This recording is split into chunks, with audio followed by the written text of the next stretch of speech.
Well, look at my butthole. I'd rather not.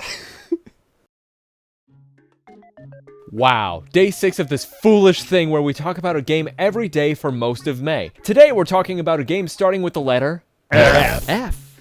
For Final Fantasy VII Crisis Core Reunion.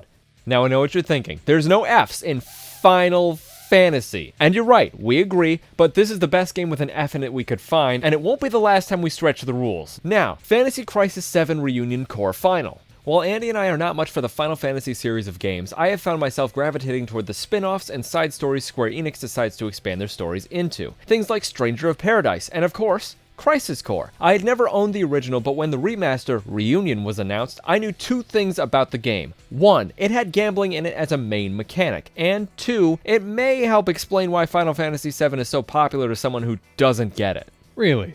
Those were the two things you knew of it. Yes, you had only ever told me about the gambling, and I'm very out of the loop as to why 7 is so popular. I can safely say the gambling was 100% correct. It is the main mechanic of combat, most abilities, summoning things, leveling up, acquiring boosts in battle, and can decide your win-loss ratio in a matter of moments. I'm rather enamored with Final Crisis Reunion Fantasy Core Reunion simply because of how the gambling was factored in. Every battle was no longer a button-mashing escapade that tested the limits of my Switch controller. They became high-stakes games of risk and reward, the latter happening more often than not. I became engrossed in the world the game takes place because I would seek out every enemy, every battle, everything that looked at me with doubt or anger, because it meant the slots were spinning up and it was time to execute some combos. Okay, and did it help you understand why Final Fantasy VII is so popular? Not in the least. The story is a mass of questions and confusion, but Square Enix and fans of the several series the company has created are fans of the confusion and convolution, and that's okay. I don't understand it, but I'm not mad because the combat and side quests between bits of why the hell is this happening were definitely worth not understanding anything. Fantasy Reunion Crisis Core Final is a game that is on my short list of games to return to in my downtime between releases or on car rides. It rides that list with titles such as Sushi Striker and Hyrule Warriors because you can just pick it up and flow right back into the simple, awesome, and delightful controls that make the game a joy to play. I knew close to nothing of this game before playing it, and it was an absolute joy to try a first time. It really makes me wish for a sequel or a future Final Fantasy game to adopt the slot system so I can have this excellent mechanic return in the future. I can't tell if this is a cry for help or an admission of addiction. Why does my gambling addiction have to fashion into a game heavily focused on gambling, increasing your odds for better rewards and stronger attacks, and encourage side quest exploration to add more characters to your slots to increase the varied effects that happen? Oh.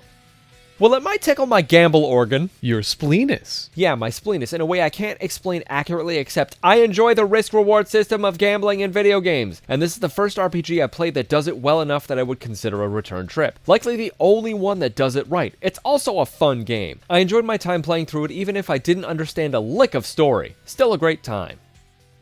What game starting with an F do you hold near and dear to your heart? Let us know in the comments, and we'll see you tomorrow for G.